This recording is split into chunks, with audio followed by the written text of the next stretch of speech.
Hi friends, welcome to my channel. நம்ம சேனலில் இன்றைக்கி ரொம்பவே ஆரோக்கியமான ஒரு குழம்பு ரெசிபி தாங்க எப்படி செய்கிறதுன்னு பார்க்க போகிறோம்.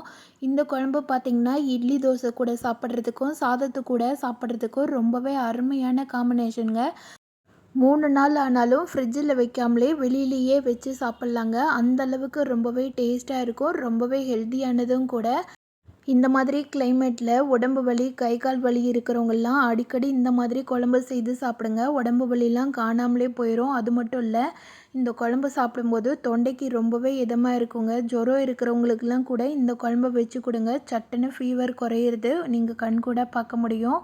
இது ஒரு மருந்து குழம்புனே கூட சொல்லலாங்க. அந்தளவுக்கு ரொம்பவே டேஸ்டானது.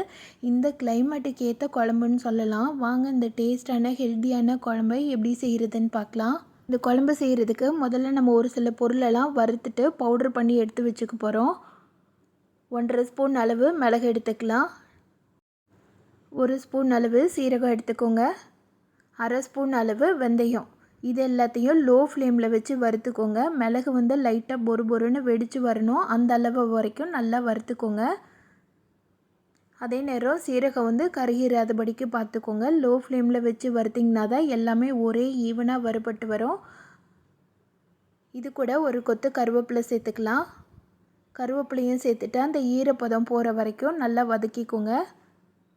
காஞ்ச கருவேப்பிலை இருந்ததுனாலும் அதையும் சேர்த்துட்டு இந்த மாதிரி ஒரு முறை வதக்கிட்டு அதுக்கப்புறமா நீங்கள் பவுட்ரு பண்ணி எடுத்திங்கன்னா இந்த பொடி ரொம்ப நாளைக்கு கெட்டு போகாமல் இருக்கும். அதனால் துளி கூட ஈரப்பதம் இல்லாமல் எல்லாத்தையும் நல்லா வறுத்துருங்க.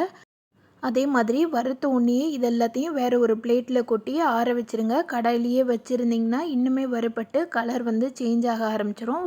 டேஸ்ட்டும் நல்லா இருக்காது. இப்போ இன்னொரு பாத்திரத்தில் 2 ஸ்பூன் அளவு எண்ணெய் சேர்த்துக்கலாம். இதில் 1/2 ஸ்பூன் அளவு கடுகு மட்டும் போட்டு பொரிய விட்டுடுங்க. கடுகு பொரிஞ்சு வந்தோடனே ஒரு 1/2 ஸ்பூன் அளவு மிளகு சேர்த்துக்கலாம். 1/2 ஸ்பூன் அளவு சீரகம் சேர்த்துக்கோங்க. 1/4 ஸ்பூன் அளவு வெந்தயம் சேர்த்துக்கோங்க. இது எல்லாத்தையும் சேர்த்து எண்ணெயில் நம்ம பொரித்து எடுக்கிறோம். நம்ம நார்மலாக வறுத்துட்டு பொடி பண்ணுற டேஸ்ட்டும் எண்ணெயில் பொரிக்கிற டேஸ்ட்டும் வேறு மாதிரி தாங்க இருக்கும்.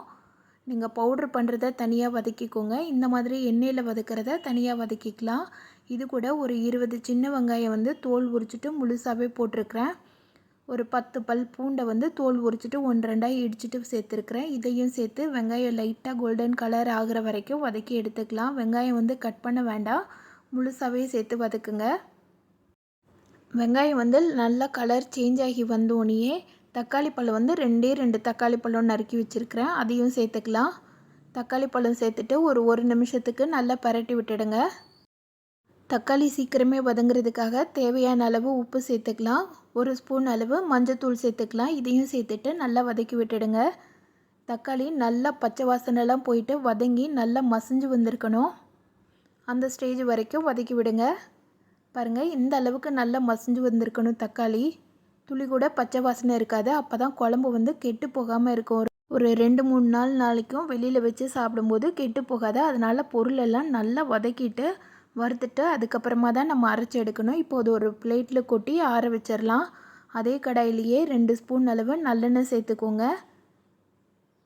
இப்போ 1 ஸ்பூன் அளவு கடுகு உளுந்த பருப்பு போட்டு பொரிய விட்டுடுங்க. கடுகு நல்லா பொரிஞ்சு வந்தோடனே ஒரு கொத்து கருவேப்பிலை சேர்த்துடலாம். இது கூட 10-20 பல் பூண்டை தோலை உரிச்சிட்டு 1-2 இடித்து வச்சுருக்கிறேன். அதை சேர்த்துக்கலாம். சின்ன வெங்காயம் ஒரு 10 சின்ன வெங்காயத்தை நீளமாக அரிஞ்சு வச்சுருக்கிறேன். அதையும் சேர்த்துக்கலாம். சேர்த்துட்டு ஒரு நிமிஷத்துக்கு நல்லா வதக்கி விட்டுடுங்க.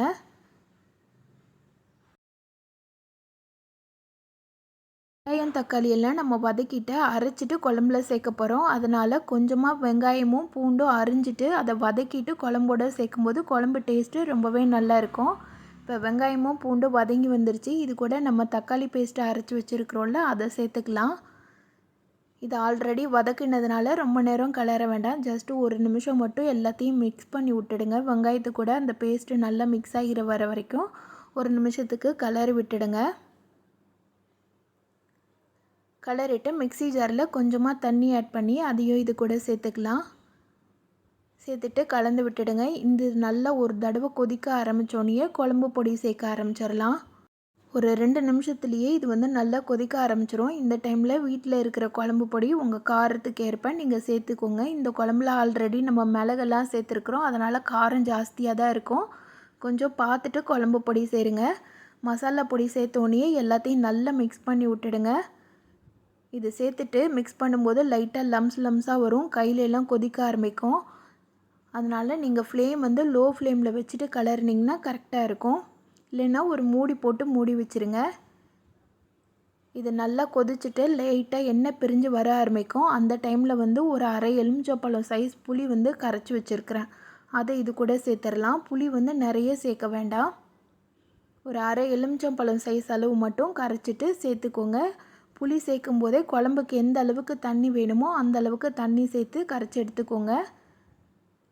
புளி சேர்த்துட்டு உப்பெல்லாம் சரியாக இருக்கான்னு சொல்லி செக் பண்ணிக்கோங்க. காரம் கம்மியாக இருந்ததுனால இந்த தடவை நீங்கள் காரம் சேர்த்துக்கலாம். கடைசியில் நம்ம வறுத்து வச்சுருக்கிற மிளகு பொடி வேறு சேர்ப்போம், அதனால் காரம் பார்த்துட்டு சேர்த்துக்கோங்க. இது குழம்பு கொதித்து வரும்போது இடையில நல்லா நுரைச்சி வரும். அதெல்லாம் மசாலா எல்லாத்தையும் உள்ளே சேர்த்து கலந்து விடுங்க.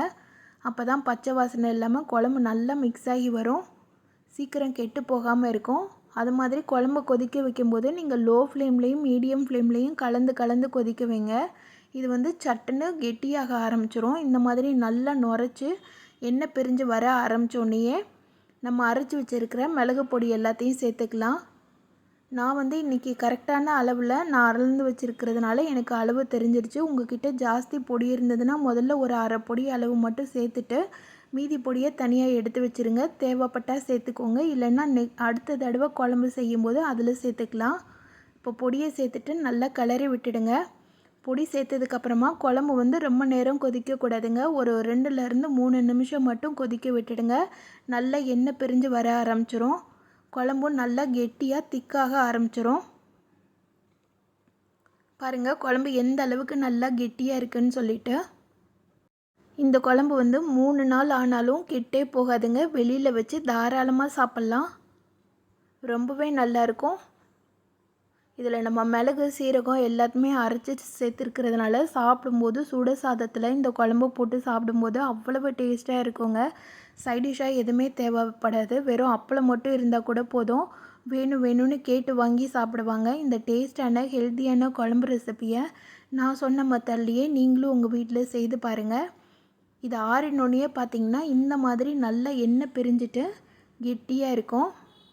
இது வந்து சாதத்து கூட மட்டும் இல்லைங்க, இட்லி தோசை கூட சாப்பிட்றதுக்குமே ரொம்பவே அருமையாக இருக்குங்க.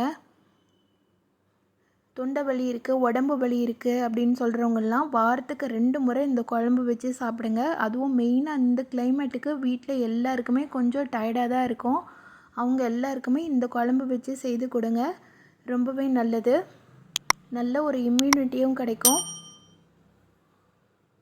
இந்த டேஸ்டான குழம்பு ரெசிப்பியை நான் சொன்ன மெத்தடில் செய்து பாருங்கள். செய்து பார்த்துட்டு எப்படி இருந்துச்சுன்னு சொல்லிவிட்டு எனக்கு கமெண்ட் பண்ணுங்கள். இந்த வீடியோ பிடிச்சிருந்ததுன்னா இந்த வீடியோக்கு லைக் பண்ணி சேனலை சப்ஸ்கிரைப் பண்ணிடுங்க. Thank you friends.